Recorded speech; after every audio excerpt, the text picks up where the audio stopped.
My name is Dr. Manjula O'Connor. I'm the project lead of this program called Mutual Relational Respect. The project was guided by a steering committee and conducted with the help of 8 facilitators. Family violence is a global problem, and Australia is no exception. 1 in 4 women in Australia suffer family violence. Mutual Relational Respect supports the government plans to prevent violence against women.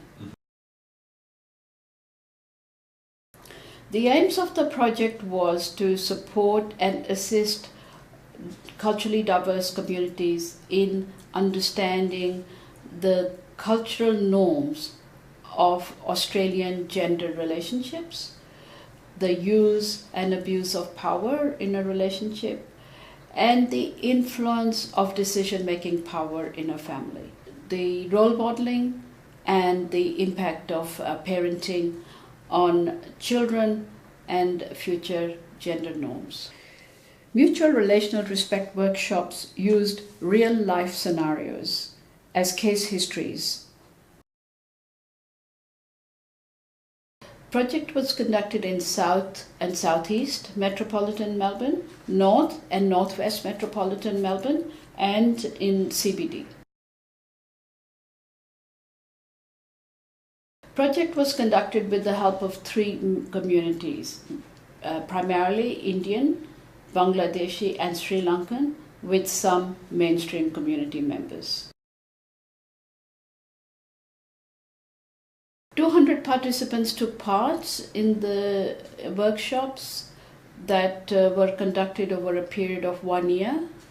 6 workshops took place. Of all the participants, 54% were women and 46% were men. So results showed that the workshop was enjoyed by 90% of the participants.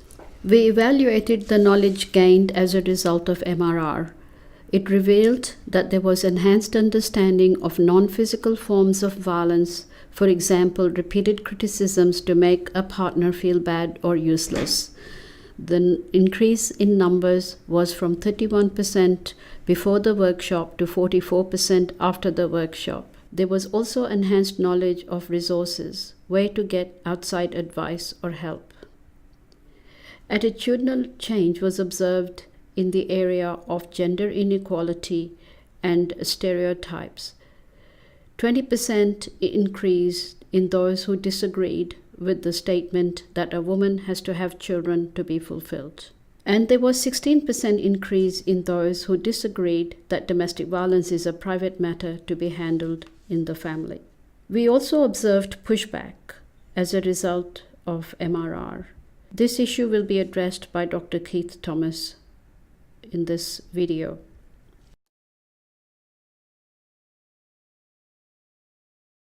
I'm Sonia Dahiya. I've trained as a facilitator for 6 months and then worked with Mutual Relational Respect workshop.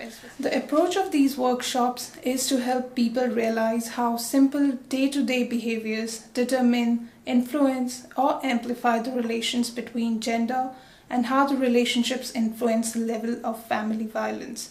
It was impressive to watch people from different age groups discuss the gender norms well after the workshops culminated.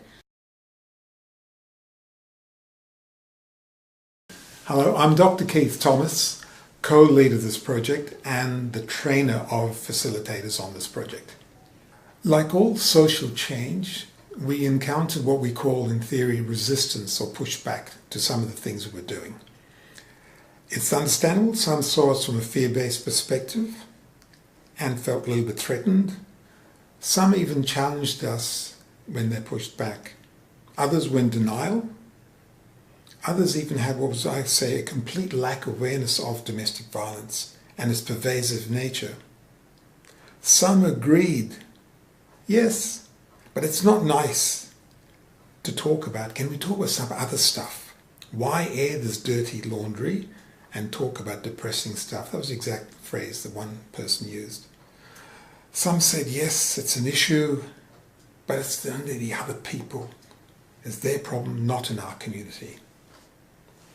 What I found was that the youth A young group, 19 to 25, were highly receptive and motivated to learn about gender norms and to learn about use and abuse of power in relationships and what they could do about change. That change in attitudes is going to take some time, and that backlash is to be expected and needs to be managed. One way of managing it would be to involve more men in leadership of these workshops.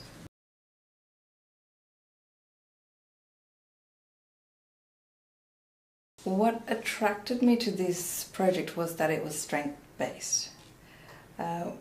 We talked to groups and used what was working well in that community to help drive social change towards mutual relational respect. For example, senior citizens said they weren't sure how they would be useful in this project at this stage in their lives, but we were able to help them realize that because a lot of them look after grandchildren, they're in a position to help parents challenge gender norms and give these grandchildren a better future. My key takeaway was a lesson in empathy for me, actually. I became increasingly aware that the word culture is sometimes confusing. When we would speak with certain cultural groups, it was very important to specify that violence against women is a global crisis. It comes in many forms and it's not specific to a certain ethnicity, and therefore we are having these conversations with our own communities simply to empower them to go out and champion change. This speaks to the need for training in intercultural competency. The project can be sustained by training more facilitators and working with increased number of organizations. The project can also be sustained by creating online resources for communities to use without the help of facilitators. We thank the participants of the Indian, Sri Lankan and Bangladeshi communities for sharing their time, wisdom and knowledge. We also thank the facilitators for their dedication and excellent work. We thank the Department of Social Services for funding the program and to NRAUS for sharing their gender attitudinal scale and support and help in conducting the project.